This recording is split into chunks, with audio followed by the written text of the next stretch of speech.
Hello viewers, welcome back to another exciting episode of Nigeria Stand for the Truth. If you joined us last time, you will know that we asked a very important question. Who are the real enemies of Nigeria? After all the discussions and debates from our guests, the co-host, and myself, we came to a very hard conclusion that everybody in a liar, like all of us, are involved. So on today's episode, we are here to find out and know how is you, the viewers out there, how are you involved? That's what we are here to find out. My name is Joy Esilse Usiabulu, and my ever-ready co-host, Elder Sam Mohaka. That is not all. Our guest today, he was with us last time, and he gave us some hot points. In fact, that left the internet buzzing. He's no other person than the ever-ready Nigerian activist, Comrade Tony Mbata. Sir, you're welcome, sir. Thank you, Joy. Yes, Comrade, last time you told us that every one of us, we are all involved in this lying of a thing. Everybody's a liar. So we want you to give us insight on how every one of us remains a liar. Okay, Elder Sam, that question, I love the question. When I say all of us, I am giving 85% of all of us. So when you generalize it statistically, you see that all of us are involved because 85% is almost everybody. Not to say that we don't have the remaining percent, other 15 or 20 people that are not. Now, there are 4 institutions that form a child or a person: the family, the society, the religion, and education or school. But not everybody attended 4 years of university or whatever, and they are still men today. So if we come to the family, when the father or a mother will pick up a phone, somebody will call you. You are in the house. You tell them you are in the church praying, or in the market when you come back. Or when you be in the house, somebody is knocking, maybe you are owing. You tell your boy or your daughter, tell them I'm not around. What are you teaching him? Lies. You're teaching lies. And most of the people that are working in ministry, go and check them. Most of them, they are almost 70, 80 years. They will go and dye their head and claim to be 60 because of the retirement age. And you see those things playing out. What are you teaching a child? Now, when you come to the society, the people that we have now, either Emir or Eze or Oba, most of them are notorious criminals we know. And the society gave them the chieftaincy title or Eze or Emir. What are we teaching the society? And the people we are giving chieftaincy title to, the majority of them are criminals. We know them. We know them, 419ers. We know them. They do people, they make money. And the society are hailing them. What are we teaching them? Go to the church. Most men of God, most, not all, what they are interested is money. They don't care. And when somebody will not care what you are doing, only for you to come, and somebody say, I will fast for you, pay money. He will fast for you, pay money. What are they teaching people? But there's something that happened. One bishop of Catholic Church, I think Cross River, a governor and his people came to do Thanksgiving or whatever with their money, and he told them, don't give the church, go and pay teacher salary. It was, last year it was on net. He said, don't give this money to us. The church, we don't need it.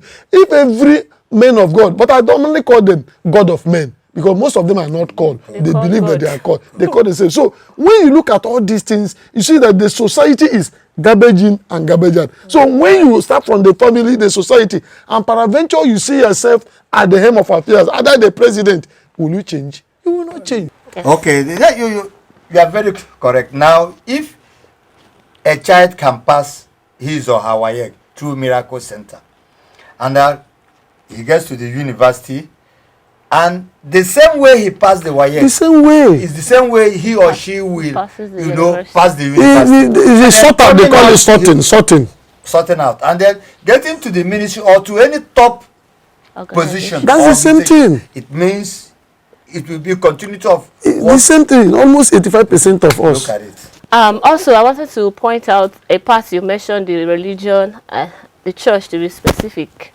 You said you don't care about how they make the money they bring for offering and tithes and all those donations. But most times in some churches, these people are not willing to let you know the real thing they're actually doing. And when the pastor tries to insist, it looks like an offense. They get offended, and sometimes they might end up leaving the church.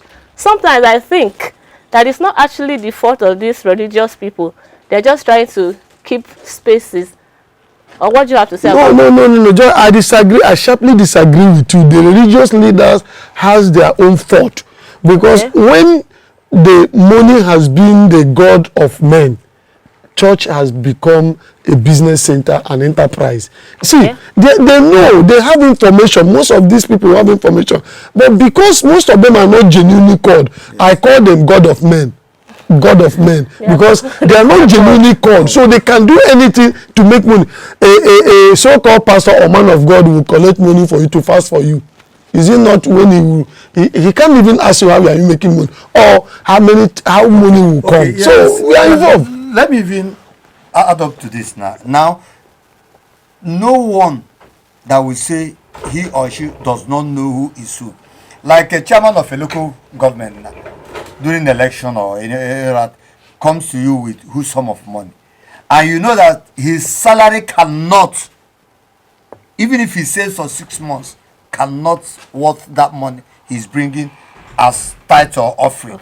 Or even just to say, please, I want to donate this to the church or to the mosque.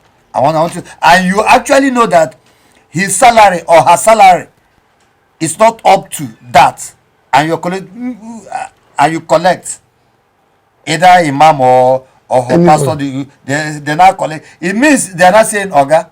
Continue. And furthermore, do you know why this moral decadence is going on in the church? Because if they are paying their taxes, forget about we are Christians, we start bombarding government. Why did you do this? Both Muslim, both Christianity. If they start paying tithe, they will stop all these things. Look at what is happening in Europe today. Most of those people that are building all those edifices, they are now turned to be a clubhouse because they can't even pay and maintain it. It will happen in Africa very soon, particularly Nigeria. Touch them, they are building cathedral, whatever they are building, in order to do what? Our God does not live in a house built by a man, but in your heart. So when the Europeans or people that brought this religion now we are dying of, look at the kind of church they gave us, very portable, very small, and the life they live. Sorry, I wanted to also ask, you mentioned we are just focusing on the church, but most of this time in this country, the church are not particularly in position of the government leadership or some kind of thing. So how exactly is the fault of the church? I think Nigerians have been recycling some kind of leader and we're expecting a different kind of result. They are not giving people chances to see what this one can do. We are recycling leaders and we want to see a different result. So we've come to the end of today's episode. I hope you guys enjoyed yourself, and I want to implore you to go to our channels, subscribe to our page, drop your comments, tell us your view. If you agree with us or you disagree, just share your point and your opinion. It really, really matters. Thank you so much, Comrade Tony, for joining us. And I want to give a special appreciation to MOD Studio. Thank you for the privilege. Thank you for the space. Thank you for all. We truly appreciate. I remain your favorite host, Joy Esilse Usiabulu. Keep watching, keep following till I come your way again. Bye-bye.